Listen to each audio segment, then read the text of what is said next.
ਸਲਾਮ ਨਮਸਤੇ ਸਤਿ ਸ੍ਰੀ ਅਕਾਲ। ਕੀ ਹਾਲ ਹੈ ਪਿਆਰਿਓ? ਸਦਾ ਖੁਸ਼ ਰਹੋ। ਚਲਿਏ ਫਿਰ ਅੱਜ ਦੀ ਸੈਰ ਕਰਾਈਏ ਤੁਹਾਨੂੰ। ਆ ਜਾਓ ਮੇਰੇ ਨਾਲ।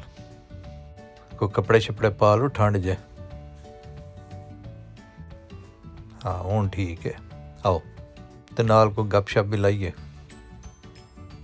ਉਹ ਸਿਆਣੇ ਆਖਦੇ ਨਾ ਕਿ ਰਾਹ ਪਿਆ ਜਾਣੇ ਜਾਂ ਵਾਹ ਪਿਆ ਜਾਣੇ, ਕਿ ਜਦੋਂ ਤੁਸੀਂ ਕਿਸੇ ਬੰਦੇ ਦੇ ਨਾਲ ਮਿਲਦੇ ਜੁਲਦੇ ਹੋ, ਡੀਲ ਕਰਦੇ ਹੋ, ਮਤਲਬ ਉਹਦੇ ਨਾਲ ਤੁਹਾਡਾ ਜ਼ਾਤੀ ਮਾਮਲਾ ਹੁੰਦਾ ਨਾ, ਤਾਂ ਫਿਰ ਅਸਲ ਬੰਦਾ ਸਾਹਮਣੇ ਆਉਂਦਾ, ਖੁੱਲ੍ਹਦਾ।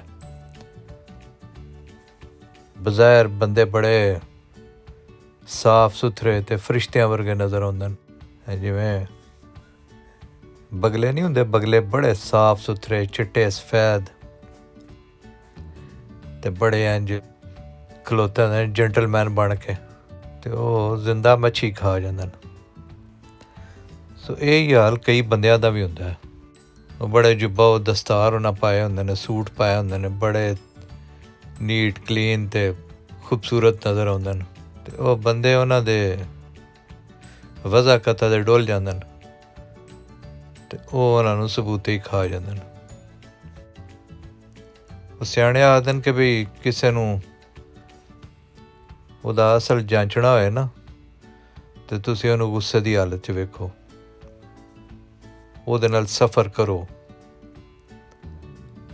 ਜਾਂ ਉਹਦੇ ਨਾਲ ਕੋਈ ਲੈਣ ਦੇਣ ਕਰੋ, ਅਤੇ ਫਿਰ ਪਤਾ ਲੱਗ ਜਾਂਦਾ ਵਿੱਚ ਕੀ ਛੁਪੇ ਹੈ ਬੰਦੇ ਦੇ। ਜਾਂ ਜਦੋਂ ਬੰਦਾ ਬੋਲਦਾ ਅਤੇ ਉਦੋਂ ਪਤਾ ਲੱਗਦਾ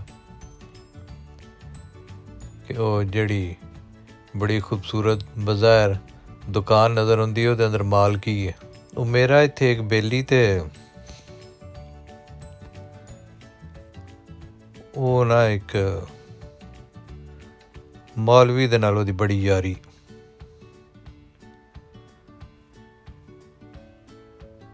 ਅਤੇ ਮੈਂ ਐਪਰੀਸ਼ੀਏਟ ਕੀਤਾ। ਮੈਂ ਕਿਹਾ ਅੱਛੀ ਗੱਲ ਹੈ, ਮਿਲਣਾ ਜੁਲਣਾ ਚਾਹੀਦਾ। ਅਤੇ ਉਹ ਜਦੋਂ ਵੀ ਉਹਦਾ ਮੈਂ ਪਤਾ ਕਰਨਾ, ਅਤੇ ਉਹ ਮਸੀਤੇ ਹੀ ਬੈਠਾ ਹੋਣਾ ਮੌਲਵੀ ਸਾਹਿਬ ਕੋਲ ਹੀ।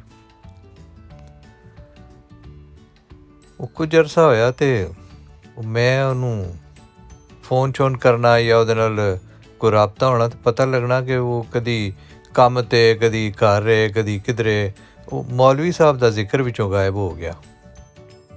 ਮੈਂ ਆਖਿਆ ਖੈਰ ਹੈ, ਅੱਜ ਕੱਲ੍ਹ ਮੌਲਵੀ ਸਾਹਿਬ ਦਾ ਕੋਈ ਜ਼ਿਕਰ ਨਹੀਂ। ਆਖਣ ਲੱਗਾ ਯਾਰ ਮੌਲਵੀ ਮੇਰੇ ਦਿਲੋਂ ਲੱਥ ਗਿਆ।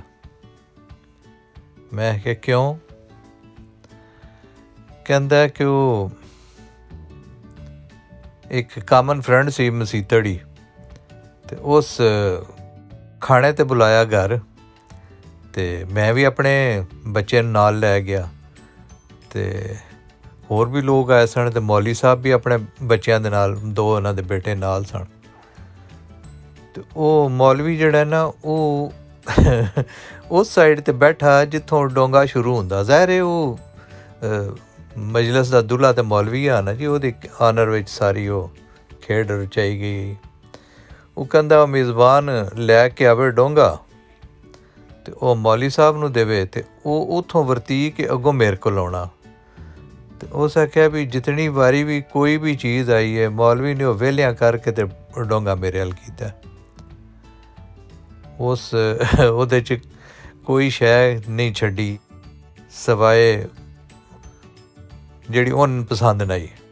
ਉਸ ਆਖਿਆ ਜਨਾਬ ਉਸ ਦਿਨ ਦਾ ਮੌਲਵੀ ਸਾਹਿਬ ਮੇਰੇ ਦਿਲੋਂ ਲੱਥ ਗਿਆ, ਕਿ ਇਹ ਗੱਲਾਂ ਤਾਂ ਇੰਝ ਕਰਦਾ, ਅਤੇ ਇਹ ਇੱਕ ਬੋਟੀ 'ਤੇ ਰੁੜ ਗਿਆ। ਇਹ ਇਤਨਾ ਨਾ ਇਹ ਕਰਦਾ ਕਿ ਬਈ ਅਗਰ ਦੋ ਬੋਟੀਆਂ 'ਤੇ ਚਲੋ ਇੱਕ ਮੈਂ ਪਾ ਲਾਂ, ਇੱਕ ਅੱਗੇ ਪਾਸਨ ਕਰਦੇ ਹਾਂ ਵੀ ਅੱਗੇ ਵੀ ਬੰਦੇ ਬੈਠੇ ਨੇ, ਨਹੀਂ। ਸੋ ਇੰਝ ਛੋਟੀਆਂ ਛੋਟੀਆਂ ਗੱਲਾਂ ਤੋਂ ਬੰਦੇ ਫਤੀਜ ਜਾਂਦੇ ਨੇ। ਕਿਸ ਨਾਲ ਤੁਸੀਂ ਛੋਟੀ ਜਿਹੀ ਅਮਾਊਂਟ ਦਾ ਮਾਮਲਾ ਕਰਦੇ ਹੋ, ਅਤੇ ਉਹ ਉਹਦੇ 'ਤੇ ਤਿਲਕ ਜਾਂਦਾ, ਪਤਾ ਲੱਗ ਜਾਂਦਾ, ਉਹ ਸਲਾਮ ਲੈਣੋਂ ਵੀ ਜਾਂਦਾ।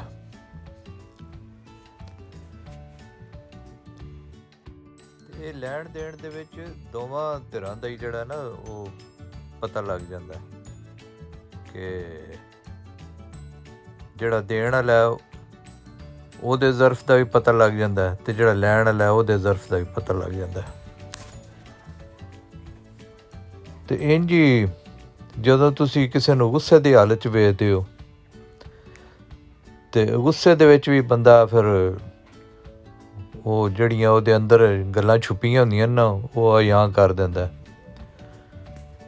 ਅਤੇ ਅਕਸਰ ਜਿਹੜੀ ਗੱਲ ਨਹੀਂ ਵੀ ਕਰਨ ਵਾਲੀ ਹੁੰਦੀ ਉਹ ਵੀ ਉਹ ਕਰ ਛੱਡਦਾ। ਇਸੇ ਵਾਸਤੇ ਆਖਦੇ ਨਾ ਕਿ ਗੁੱਸੇ ਦੇ ਵਿੱਚ ਬੰਦਾ ਉਹ ਤਕਰੀਰ ਫਰਮਾ ਬੰਦਾ ਜਿਹਦੇ ਉੱਤੇ ਫਿਰ ਬੰਦਾ ਸਾਰੀ ਉਮਰ ਸ਼ਰਮਿੰਦਾ ਹੁੰਦਾ ਰਹੇ। ਇਸ ਵਾਸਤੇ ਗੁੱਸੇ ਦੇ ਵਿੱਚ ਖਾਮੋਸ਼ੀ ਇਖਤਿਆਰ ਕਰਨ ਦਾ ਹੁਕਮ ਦਿੱਤਾ ਗਿਆ। ਲੇਕਿਨ ਜ਼ਰਫ ਦਾ ਉੱਥੇ ਵੀ ਪਤਾ ਲੱਗ ਜਾਂਦਾ।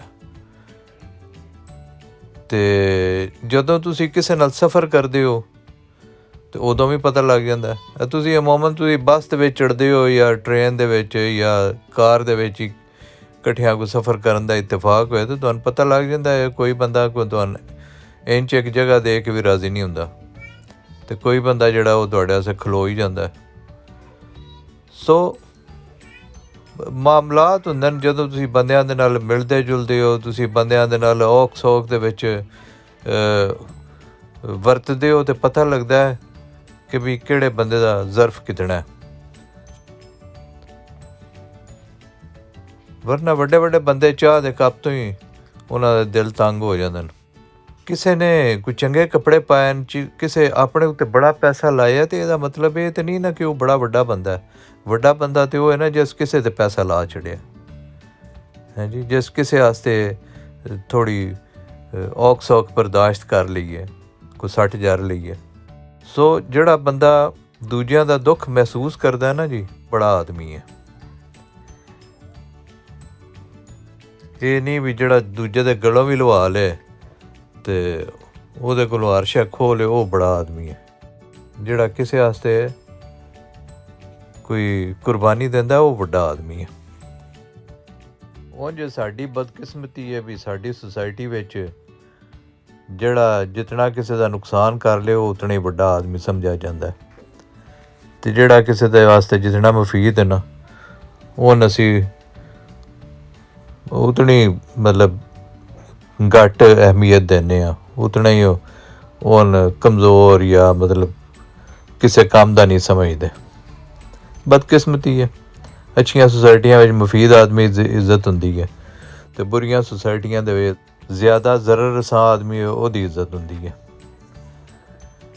ਅੱਲਾਹ ਤਾਲਾ ਸਾਨੂੰ ਨੇਕ ਹਦਾਇਤ ਦੇ ਅਤੇ ਸਿੱਧੇ ਰਸਤੇ 'ਤੇ ਚੱਲਣ ਦੀ ਤੌਫੀਕ ਅਤਾ ਫਰਮਾਏ ਅਤੇ ਜਿਹੜੀਆਂ ਚੀਜ਼ਾਂ ਕਦਰ ਵਾਲੀਆਂ ਨੇ ਉਹਨਾਂ ਦੀ ਕਦਰ ਕਰਨ ਦੀ ਤੌਫੀਕ ਅਤਾ ਫਰਮਾਏ। ਇਹੀ ਵਜ੍ਹਾ ਹੈ ਕਿ ਮੁਆਸ਼ਰੇ ਦੇ ਵਿੱਚ ਜਿਹੜਾ ਉਹ ਬਿਹਤਰੀ ਕਿਉਂ ਨਹੀਂ ਪਈ ਹੁੰਦੀ ਕਿ ਅਸੀਂ ਅਮਲਨ ਅਸੀਂ ਕੁਝ ਹੋਰ ਕਰਦੇ ਹਾਂ ਅਤੇ ਸਾਡੇ ਵਿਚਾਰ ਹੋਰ ਹੁੰਦੇ ਨੇ।